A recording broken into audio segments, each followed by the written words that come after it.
So after working with Shadow the human woman, we held off this scary boss monster.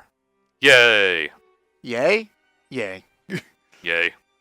Oh, does she have a tragic backstory? Yep. Yeah, okay. Fill up that bingo card. And it involves that thing called the Ark. It's actually... Oh, yeah. I forgot. We took a break between sessions, and I remember we were all astounded that they actually called it the Ark. Yeah. Now, what's it modeled after? Is it like Noah's Ark? No, it's like a spaceship thingy. Like A spaceship? Oh, a spaceship called the Ark. Called the Ark. Okay.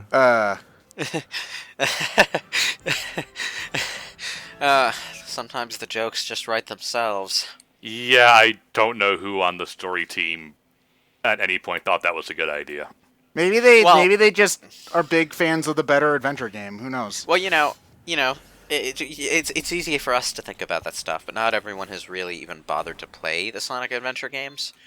So, And they're better for it. and I mean, who's gonna actually go out of their way and play like Sonic the Hedgehog, thinking, you know what, I better familiarize myself with a story just in case I have an idea that sounds vaguely like something Sonic the Hedgehog did. So that I know not to do honestly, that. you say that, but I know a lot of people who know way too much about Sonic the Hedgehog lore. So Yeah, well, those are people who know it because they're into Sonic the Hedgehog in the first place. They're not doing it because they're planning on writing a game of their own and don't want to accidentally do something Sonic the Hedgehog specifically did. And the Gravity Rush has more than a couple of things that help us draw the Sonic parallels. I'm pretty sure the Ark in this case, and hell, even in Adventure 2's case, is more based off of the Ark design, like the generic spaceship design meant for space travel. Yeah, that's been a thing for a long time. It's a combination of a number of things that just make it almost exactly the same that makes it funny. Yeah. It's one thing to have a carrier thing called the Ark, because plenty of things do that. It's another thing to have, our edgy rival character has a black and red color scheme.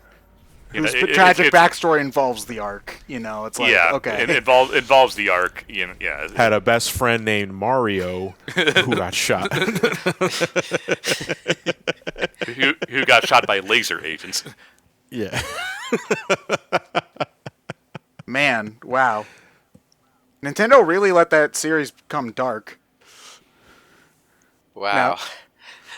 Have you seen the Dark Souls Dragon? Yeah, but that thing gets comical, like swirly Looney Tunes stars over its head when you knock it out, though.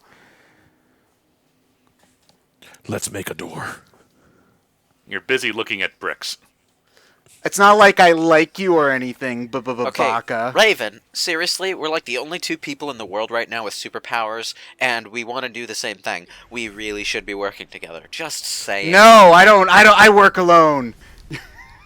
So you know that meme with the bird, with the two birds, that are like, one of them's like singing the song and then the other one shouts really, really loudly at them. One of my favorite versions of that is it starts off and the first bird's going, "Hey, I just wanted to say thank you for helping us out. It's not like I did it for you or anything." And then you just get the bird with the annoyed face afterwards, and it's just like, yeah, that's anime. All right. So many soons. I don't get why people want a tsundere when they could get a character that actually likes them, as opposed to one that pretends to like. It's that whole romantic idea about like a really a tough-shelled person who's got a really squishy heart of gold underneath. That's like everyone's fantasy that takes like 5 or 6 different forms per gender. So, ugh. It's right up there on the cliche list with, I can fix him. Yeah, but can you? Implying that something is wrong with him in the first place. Well, it usually is, because he's usually just an asshole, Yeah, You're better off just like going and finding someone who actually likes you. And that's why Grease sucks. The moral of that story: change yourself to be with your jerk boyfriend. Lazy writers from falling back on the tropes. So the moral of Grease is to conform. Yeah, it's sweet because they both wanted to change for each other, but then they decide, oh wait, no, being like the boys is better anyway. Let's take off on our flying car. You want to know what movie we should do a commentary on? Grease 2. Wait. What the hell? What the hell? Yeah, Hatsune Miku. You remember the old man who he went into his belly? I was about to ask, why are we at an Assassin's Creed 2 training level? Oh, because Hatsune Miku here is like one of the creator people. I caught that. Wait, Hatsune Miku is God? One of them, yes. Why did you put "lol"? No, it won't in the text. Because she says all will be explained. No, it won't. Yeah. Even in context of the second game, everything she says that will be explained won't. But yeah, are you ready? Are you ready for 3D puzzle platforming without gravity powers? We're Cube. I was just about to say that too. Damn it! So we do get Flood back after this, right? Yes. Okay, good. Do do do do do do do boom boom boom boom. So okay, you're gonna have to go back to Hatsune Miku being God again because I'm still a little bit stuck on that. Oh. So Jiro from Avatar: The Last Airbender and Hatsune Miku are gods of this game's universe. Are there any other pop culture obscure icons that we need to have in the pantheon? Wait, who from Avatar: The Last Airbender? The uncle, isn't his name? Iroh. Oh, Iroh. Sorry, I got him. I don't watch a lot of Avatar. If you haven't told, but there is a third one that shows up in the next game. So. Oh, okay. Is that one also remarkably similar to? It depends on what you know. I'll save it as a surprise for when we get to that game. Oh, yay! I think. Wow. So does gravity shift automatically for these sections? When you hit those little pointer things, yes. This is, I don't know, just the most counterintuitive level I've seen in this game. We're playing a game about like flying around all wild and shit, and now we're doing extremely slow Sega That's fine. Saturn Give it a bit of a change the color of her hair, maybe a few character designs there. We polish it up a bit. We can tell this is an indie game. These slow ass giant blocks just remind me of Virtual Highlight for some reason. I mean, the draw distance is better, but well, hey, at the draw distance of gradient background. Well, at the very least, to give it some amount of credit, if this were actually a Sega Saturn 3D platformer, we'd be stuck with tank controls or something equally awful. So. Oh yeah, I still remember playing the bug games. I actually had those. God damn it. But those were fake 3D, right? Sort of like I wouldn't say fake 3D. You were running around on sort of tracks. But the tracks did go into the background or into the foreground or left to right, and you were jumping around on them. So it was like four-directional 3D, you know? Well, I guess that is technically a third dimension, so, it's something. Yeah. I mean, it's like if you were to imagine every prototype you've ever seen of Sonic Extreme and then take out all the maneuverability in that game at all, it would be something like that. We are very lucky that that didn't end up being a real game. I don't know. It looks like it could have been fun, but it certainly would have been interesting. Around with, but it still gives me a headache looking at it. Well, yeah. The fisheye lens was obviously not doing the game any favors. Whoa! I thought you were about to. I thought you were about to reset again. Nope. I mean, you might as well. You're back where you started. Up and away, up and away, up and away. What is the phrase again? Upwards and the elsewhere? Oh, you saw that too? Yeah. That was great. I watched just enough Teen Titans back in the day to really like that version of Starfire. Too bad. It still might, from what I've seen in the comics, they really haven't had a good version of Starfire in a well, while. they kind of the New 52 rebirth version of Starfire is pretty good. They have a decent one that was more recent, but the one at the very start of the New 52 was just kind of preachy, kind of preachy and very much like her. They kind of put Amanda Connor on Starfire for a little while. I don't know if she's still on, but Amanda Connor is pretty good at this kind of character. Also, on original New 50 at the start of New 52, she was very much like her 80s and 90s version, which is very different from the Teen Titans version. Wasn't she dating Red Hood at the beginning of the New 52? She was sleeping around with like everyone at that time. Yeah, which pissed a lot of women, like which they pissed a lot of tried people to make off. it sound all feminist by having her constantly reflect on how prudish humans were. and while having her in these really cheesecakey poses, and it just kind of ended up feeling super disingenuous. Ugh.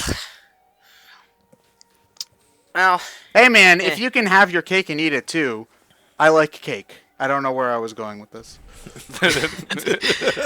You can't always do that, and sometimes when you try, you just wind up looking like, well, an ass. So, you know. But cake. Everything in balance, and Starfire in the early New 52 was extremely out of balance. So they toned her down and made her much closer to the Teen Titans show, which is like the most popular version she's ever had. So.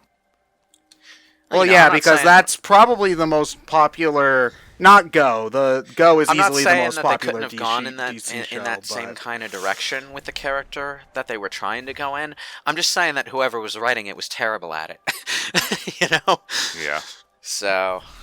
But yeah, when it comes to the DC shows, I'd say out of all the more serious ones, I will say, because Teen Titans Go is the most popular one, whether you like it or not. Well, popular one right now because it's literally the only one on, so. Yeah, but no, the amount of views on that show is truly insane. But I'd say it's like, when it comes to the more serious ones, it's probably Batman, TAS, and then probably Teen Titans, because I definitely remember Teen Titans being on a lot more than, like, the Superman Justice League or Static Shock or any of those. Justice League Unlimited got I would say, a better rap than Superman the Animated Series did.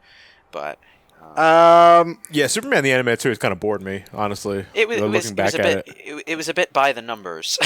Like, it was trying to be Batman the Animated Series and not entirely working at it. But it got better later on, I would say.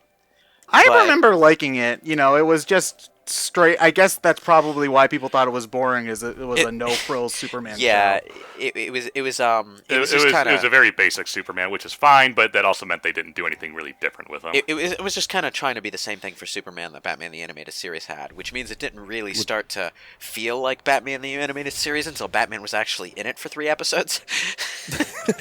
Which is actually one of my favorite episodes. Yes, World's Finest. But the thing is that like one of you can't do that with Superman, because Superman at the end of the day is not Batman. His problems are not Batman's problems. Yeah. I mean, there were some good episodes and some good moments. I really liked Lois Lane's dialogue, just because they got a good actress to play her.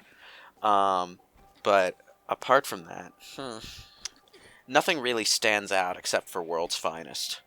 That's the thing, though. Even to this day, I still can't watch like Marvel cartoons. Have you watched Spectacular Spider-Man? That's the only one you ever recommended. Because it's one of the best superhero cartoons ever made.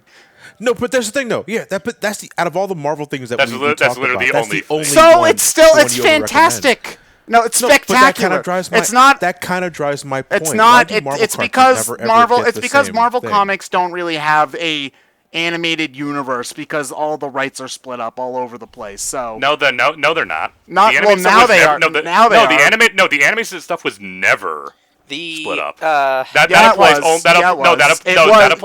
applies only to movies. No, Brian, it was because there were 2 different shows going on. Avengers, Earth's Mightiest Heroes, and Spectacular Spider-Man. They are not connected. Kind of Spider-Man has a different voice actor in both series, and both series actually got cut short because the animation rights went back to Marvel, and then they rebooted it with them trying to do an animated universe, but those shows are not very good, aside from the one Deadpool episode of Ultimate Spider-Man. It's kind of a thing where they tried... Ironically, the same thing DC is doing right now with the cinematic universe, and they sort of tried to follow the leader approach early on in the 90s. If you ever watched the Spider-Man and X-Men cartoons that were on at the time, they were pretty transparently trying to have a Marvel animated universe going on. Shocker! But anyway, watch Spectacular Spider-Man, because it is... for 2 amazing seasons. It's never coming back. I don't care, Ryan. Young Justice came back, so I can have hope. All right. So Kat has completed her focus, obviously. Oh God. But I feel dirty because I knew what you're talking about. All right, that's everyone know. All right, everyone knows what that means. Even if they haven't played Final Fantasy 13, because it was so meme-tastically spreading all over the place after that game came out, because people were so confused by the story presentation that they thought that story was stupider than it was. It's not It is really it's not really all that complicated. It's just kind of the way the characters and the story are presented that muddles it up and makes it seem more convoluted than it really I wonder who that is. person was. Wait, is Cat the Pope? Kind of. Oh wait, no, is Hatsune Miku the Pope? No, Hatsune Miku's bad a touch. Okay. Okay. So what the hell just happened? But anyway, John, watch Spectacular. The point is, John, you should watch Spectacular Spider-Man because it is. And I don't doubt that is a great show. My point is, why doesn't Marvel have a better batting average than DC? Because they're busy making the important things, which are Hollywood movies. It kind of has to do with the talent that was on board. The DC Cinematic Universe had a really strong creative direction from the start and sort of expanded outward from there. No, but I mean, like, even today, I'm not even just necessarily talking about like animated series or anything like that. I'm just talking about like anime adaptations or anything. Yeah, I don't know, because Marvel's kind of weak sauce in the cartoon department and definitely kind of weak sauce in the video game department. In fact, the only really good video game series I can think of for Marvel is probably the Spider-Man games. The Deadpool game's apparently pretty good. Deadpool's okay.